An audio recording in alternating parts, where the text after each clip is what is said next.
All right, gentlemen. Howdy, Oh, Coach. howdy. Welcome to Zoom. We've got about 30 participants here. You want to start us off with an opening statement? Yes, after evaluating the film from the Florida game, very proud of our team. First and foremost, and I think the biggest thing of all was just how we competed in the football game. You relentlessly, whether things were good, whether they were bad, you were in good place, you're in a bad place. Guys just kept playing the next play. Didn't pay attention to the scoreboard, tried to win their space, and if they didn't, they went right back at the next play. And we're able to make enough plays to do the things we had to do. It's a very good Florida team, very well coached, very good football team, outstanding football game, back and forth. And special teams wise, I thought we were great. Our kickoff guy was great. They never got any returns off of it. Our punter was excellent. The one punt he had, he pinned him inside the 10-yard line with a great kick there. Our coverage is on there. Our punt return, they punted one time, so we didn't get a chance. They squibbed it, kind of, or just not shanked it, but it was a 36-yard punt, went off the side. We didn't get a chance there. The kickoff return mainly deep. So from that standpoint, our field goal kicker was excellent. Seth was excellent making the kick at the end, but also the extra points and the field goal for the half. So we know our kicking situations there were good. So proud of that defensively. Florida moved the football. We had a big turnover in the game that we got called back, which was critical. Had a couple penalties there. Had a couple undisciplined penalties. One on special teams, two on defense. We need to get cleaned up. We'll make sure we get that cleaned up. Got to play the pass better. Played the run pretty good for the most part in what we did. Got to keep playing those different schemes and what we got. We'll know why they happen and how to get that fixed. But then come up with a couple big stops in the second half there with that one, and then getting the turnover on the other time would set us up. So, I was proud of the way they kept competing in the game, going back and forth. Offensively, moved the ball extremely well. Thought we had great balance running and throwing through the ball well early. Hit our deep balls, hit play actions. Be able to run the football in the second half even more so than we did. Able to control the clock a little bit and get some physicality in the game. Our Kellen played well. Spiller played well. Chapman, all the receivers played well. Our tight ends and O-line played excellent. If you don't look at one group throughout that whole thing, if you really grade the film, player in, player out as a unit, our offensive line was excellent in the game. Pass protections, our tight ends, our receivers, everybody blocked. I thought they did a heck of a job. And then we played a good football game, and we needed every inch of it to come out. It was a very good team, and now it's time to put that one away. That one's over with. It's a very good win. Now we got to get ready to play a very good Mississippi State team on the road, which is always tough in this league. They start out defensively. They're number 2 in the league in defense, 285 yards a game. They then limited Kentucky to 157. Arkansas had 275. LSU had 425. I believe they're leading the league in sacks. They're right there at the top of it. Multiple stacks, multiple blitz packages, multiple looks, 3 down, 4 down, coming in different directions. Multiplicity in the back end, very good on defense. Offensively, broke an SEC record the first week. It's almost 700 yards passing or 650 against a good LSU team. So they can throw it all over the yard. Multiple people can catch the ball. Mike has always been a great offensive mind doing the things he does, especially their punter is averaging about 52 yards a punt. Kicker's doing a good job. They kick it out 11 out of 12. I think there's only been one return. So, this is a very good football team. We're going to have to go on the road. We're going to have to play a complete football game. And like I say, they'll be ready to play at home, and we have to get prepared to go play on the road. So we got our great challenge in front of us, and hopefully we'll understand why we had success and continue to prepare like we did the last few weeks. Thank you. Questions? All right, let's start off with Brian Peroni from Gig'em 247. Hey, Coach. I was just wanting to check on some availability of guys. Caleb Chapman, I guess, is he out for the year? And what's the problem? Yeah, it looks like he had an injury. He'll probably be out the rest of the year. All right. Eric Young, are you expecting him back this week? No, it's a day-to-day basis. He's getting much better. We'll have to see daily. All right. A couple more. Hezekiah Jones, will he be back? Possibly not. It's a daily thing too. Very close. All right, and I guess in Chapman's stead, who are you expecting to step up in that receiver spot? We'll see. We have multiple ways of doing it, and multiple groups of people and how we play. We'll decide that as the week goes on. I appreciate it. Thank you. All right, your next question is from Owen Buchanan from Texags.com. That Caleb's hurt, and when you consider some of the attrition and injuries y'all have had at that position, do you feel like you're a little bit snake bit there? Nah, that's ball, man. Every year I've been in this game long enough. You're always snake bit. That's the way it always is. The next guy up, we had great opportunities for young guys to come up, and we've got a lot of guys that played. So we'll figure out what we're going to do and go forward. Y'all, your offensive line had some issues in pass protection last couple of years. I think about 70 sacks over the last 2 years, and doing a great job about that with that this year. What's the difference? It's amazing what maturity is, isn't it? I mean, you got maturity. You got guys know they played games. They recognize blitzes. They recognize stunts. They know how to pass them off. I mean, yes, guys can't always do it as freshmen. And plus, your quarterback's more experienced. So he can read, get the ball out quicker. I mean, sacks don't always. Everybody says, well, the offensive line on a sack. Well, no. Maybe receiver runs the wrong route. Maybe he went too deep. Maybe he didn't get open in one-on-one coverage and made the quarterback hold it. Maybe the quarterback held it, or maybe the quarterback made a bad read. I mean, the obvious to everybody is not the obvious. Sacks don't always go on the offensive line. And sometimes it can be on receivers for all getting covered and the quarterback has nowhere to go with it. Or the quarterback makes the wrong read. Or vice versa. Sometimes, quarterbacks get credit and the other guy should get stuff. I mean, it's not as obvious as it seems, but the big thing is I think their maturity, their number of starts, the number of times they've played. And I just think being able to play some seniors that have been around the block, as they say, and have seen a lot of twists, stunts, games, and they know how to compete in games. And I think you get better with that. And that's one of the sad things about college football, that you don't always get to see that anymore with mature, experienced offensive lines, and because those guys, the real good ones, all come out too quick. Can I ask one more, guys? Coach, seems like all last week the national narrative was that you had to win that game in order to prove that there was some kind of that there was progress in your program. Did you feel that way? And if so, do you feel vindicated at all? No. You mind elaborating? No, I mean, you asked me a question. I said, no, I don't feel like I did, and I didn't feel like I was vindicated. I mean, you got to play every week, like I said. And what goes, again, everybody looks at the obvious. There's other things that say signatures of where your program's going, how it's going, why it's going, what's going to be in the future. It's not always in that. Sometimes it is in wins and losses, sometimes it isn't. There's a lot of things. I've been in this game a long time and can see things coming. I love where we're going. I love where we're at. We have tons of work to do. We're nowhere close to where we need to be. But we're heading in the right direction. We got great young players. Our older guys are doing a good job, and we can play some good football. Now, we got to go do it again. Doesn't matter. We got to line up this week and go do it again. So, I mean, the obvious to some folks is not always the obvious to us once you're inside. Thank you, Coach. Thank you. All right, let's move to Brent Swerman from the Houston Chronicle. Let me go ahead and check off that offensive line question and vindication question and get to Coach, what is the key, and I've seen SEC defenses do it, I've seen them do it in bowl games and such, to slowing a Mike Leach offense?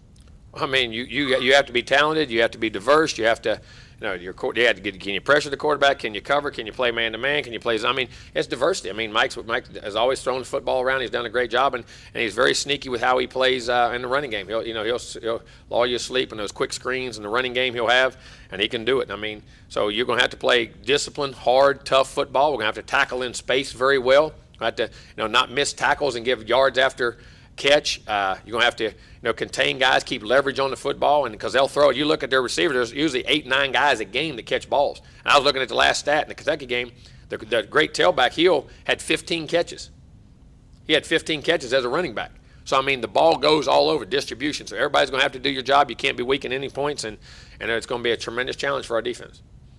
You mentioned the unsportsmanlike conduct penalties, the personal fouls. It seemed like it was all on one side of the ball, or at least a defender on special teams too. How disappointing is that, and how much is Well, it was because you got to put the team in first. We had to start a drive on the 6 because of one after a score, because they got to squib it, and then we had to start on the 10 after we caught it in the end zone. We had to start. But no, luckily we scored touchdowns on both drives. We had a 94-yard drive and a 90-yard drive, and we got points on those.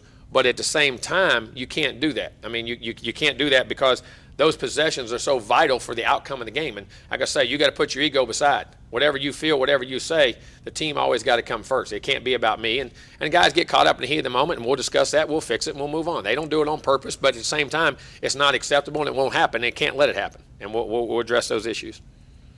Thank you. Thank you. Let's go to Tyler Shaw from KBTX.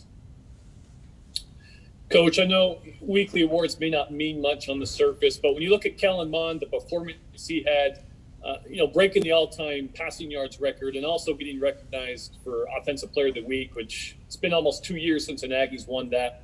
Right. What does Mond's performance and just him in general mean to this team? Well, I mean, anytime your quarterback touches the ball every play, he needs to play well, and that's the responsibility that goes with it. And he's doing a very good job of that. And he's getting better and better, and that was huge. But also, like I said in that game, our receivers were playing well, our running backs were running well, our offensive line was outstanding. And it's amazing when the people around you play well how your performance goes up.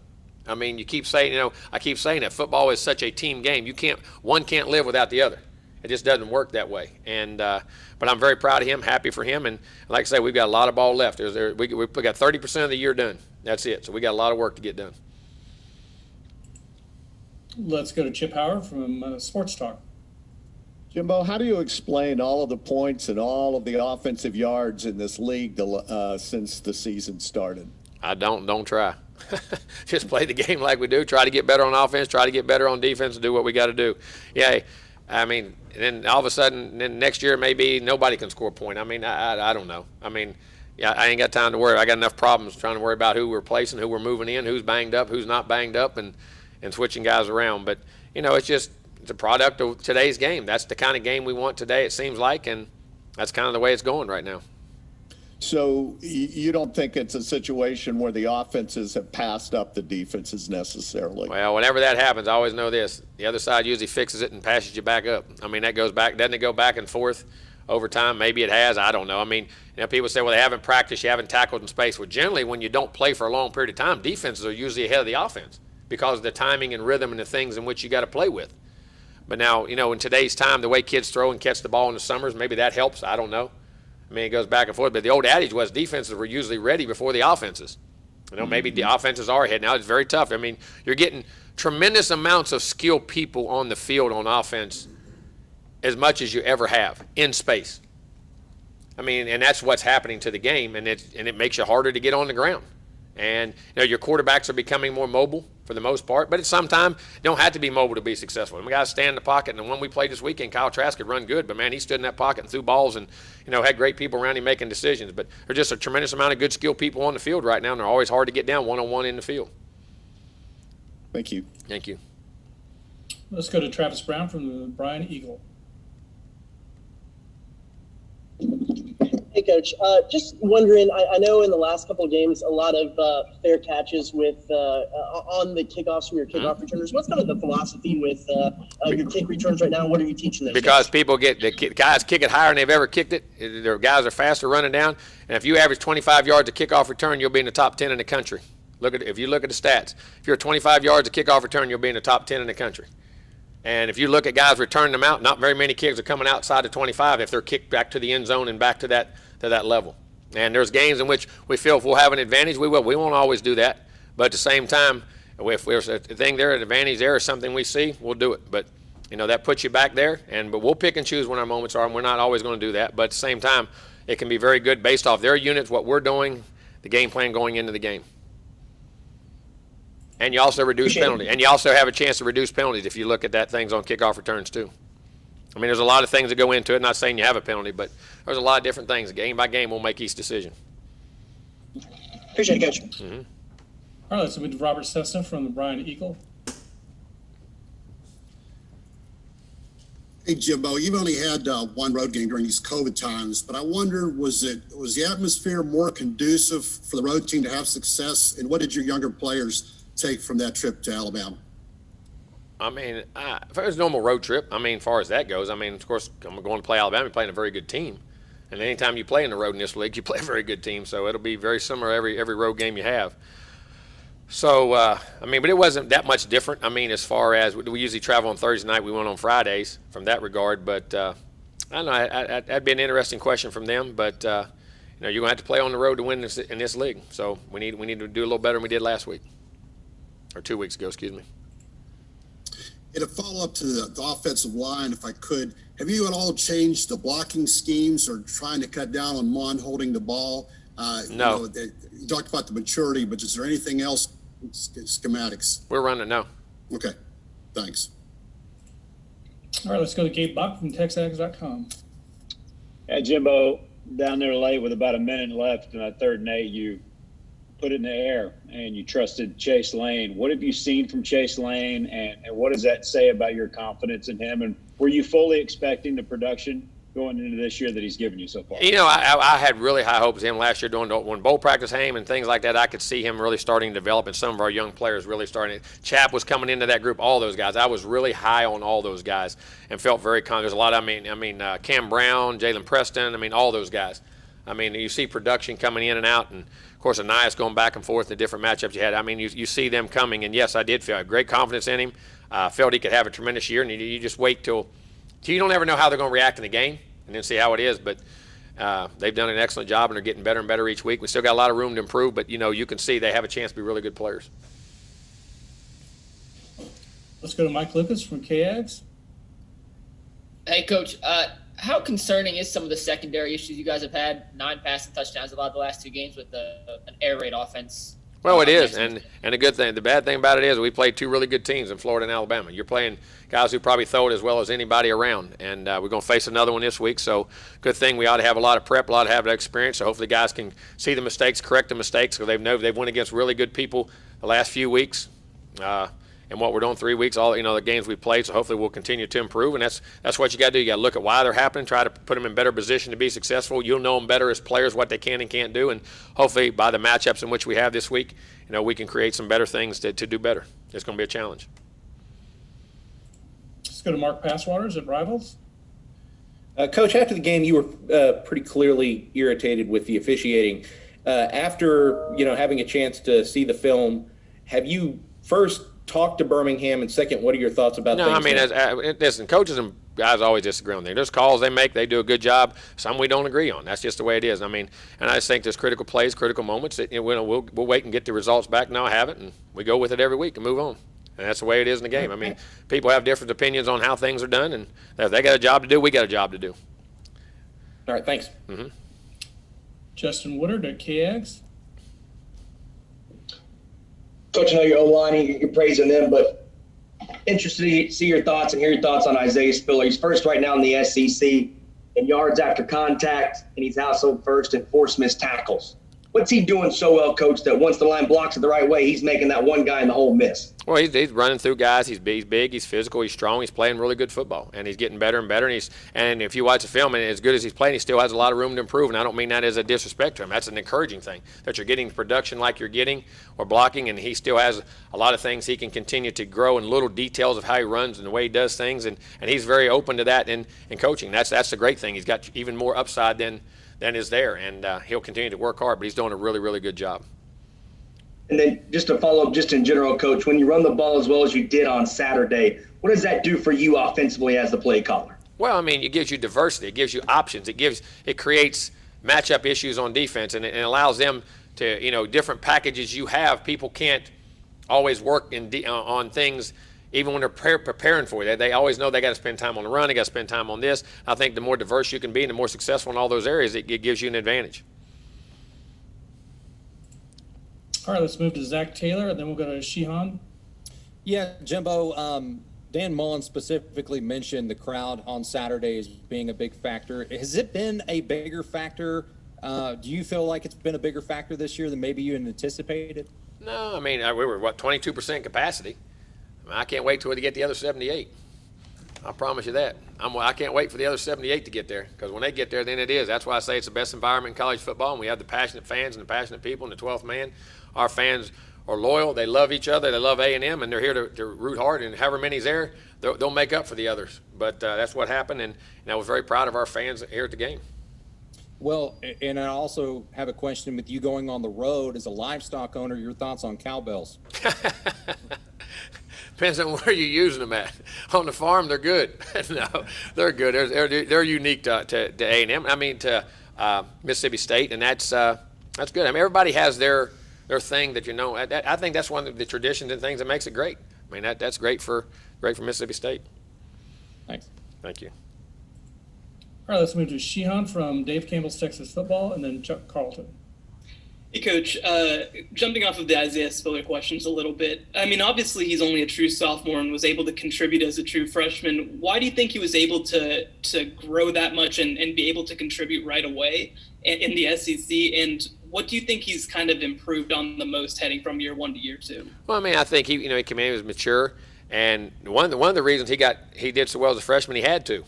He got thrown in the fire. He came in ready and was learning, and he was able to pick things up early. He's very intelligent. Not everybody talks about the physical abilities, but a lot of these young guys being in a system and being able to pick things up and how quick you can learn, and adjust to the game. He's done a great job of that, and he's worked very hard at the game, and we're playing well around him. And we're playing well around him, and he's playing well, and the whole thing is tying together on how we want to do it, and he's an excellent young man, an excellent player, and got a great future. How do you prepare a young kid, especially, to be able to carry the ball 20, 25, 27 times in an SEC game? The way you practice, the way you lift weights, the way your off-season training is, and you got to have also the body and the physical attributes to be able to do that. Thank you. Thank you. Let's go to Chuck Carlton from the Dallas Morning News, and then Tyler Shaw. Jimbo, after the game, and again today, you talked about, building on what happened. And I was just curious, how difficult is it for a team that's had success to kind of build on it, live with success, deal with it? And what's your message to your players this week? It's all part of maturing and remember why you had success last week. How'd you practice? How'd you sleep? How'd you prepare? How'd you watch film? Now, you can't cheat this game. You can't cheat it.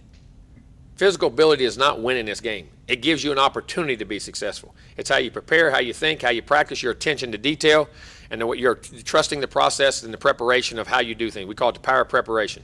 And that's what you have to do, and you have to stay hungry. Listen, every team's coming to beat you. And every team in this league can beat you very easily. And you have to prove yourself each and every day. It's not about the scoreboard. It's about winning your space, putting your head down. I don't care about this. If I take care of my space and I take care of things on the field, the things on the scoreboard take care of themselves. And you have to stay true to those beliefs. You have to do it, and you have to do it over and over and over, and don't get bored doing it. And a quick follow-up, did you see this coming for you guys against Florida? Well, I thought we could play well. I thought we could. We had opportunities last week at Alabama. Had opportunities the first week. A lot of our wounds in the first two games have been self-inflicted offensively in some of the things we've done. And we've had those opportunities, and it's just a matter of pointing those out. The sky's not falling, and all of a sudden today, it's not the greatest thing ever. It's usually somewhere in between, and it's about how you approach each and every day and how you practice and create those habits and have the poise and composure to execute when you have to. And that's only going to happen when you can do it over and over and over in practice. All right, we got time for one more question. We have more people on the queue, but Brent Zimmerman, finish us off. Caught me off guard there with that. Coach, how nice is it to have a tight end who looks like he could also play basketball, say for Buzz Williams or something? And what were your first impressions of Weidermeyer when you recruited him out at Dickinson? Really saw a big, long athlete. There was going to be a big guy, very fluid, great acceleration, ball skills, balance, body control, really good basketball player. Has really grown in the passing game. He's done a really good job and continuing to grow in the verticality he has with his size and length. But now he's really grown into an online blocker and a puller and doing a really good job blocking up front. And he's continuing to grow in that. We're going to becoming a complete tight end because a lot of guys today become either the athlete or the blocker. And it's hard to get a guy that can do both and likes to do both. And he's learning to do that. And it's been a big cog for us, whether it's running. He was a huge part of our running game the other day. Then he caught those big, I think he had 3 third down catches. He had 5 catches total, 3 of them on third down. Happened to be this week, and, it's been excellent. So very proud of him, and as he continues to grow, he's got a chance to be a really, really good football player, in my opinion. The very definition of an ender here, and I'm only asking you this because it's from our generation. Were you a Van Halen guy at all? I knew Eddie Van Halen when I was growing up. That was Eddie Van Halen. You listen to Eddie Van Halen, yes. I just wanted to get your reaction to his passing. It's sad. Hard for some of us. Well, it makes you nervous. Like I said, I just turned 55 and he was 65. You're starting to get up there a little bit, and you don't realize how long ago that really was when you were listening to him and things. But it's sad because he was one of the true icons in the rock, in music business and in the Hall of Fame. And he was a great guy. And of course, I always knew him because I always remember listening to music. And he married Valley Burton Ellie. I remember that because she was on TV as an actress and all that stuff. But it's a shame. It's a shame any of those guys have to go before their time, and everybody can't go in their old age. That's for sure. It's sad. Happy belated birthday. Thank you. Thank you very much. We're good, guys. All right, Thank Coach, you. thank Have you. a great day. Thanks, Jim.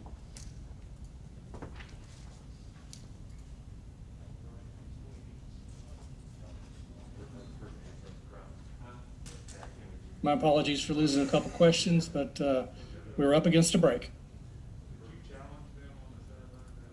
Brad, has there been anything on Bobby Brown? I don't think anybody asked him about Bobby Brown. Yeah, I'll have to check. I'll just check with AC on that one. Yeah, I meant to include him in my question, but I forgot. Do you know if he returned on Saturday after coming out? He came back. He did come back. So I thought he did. So okay.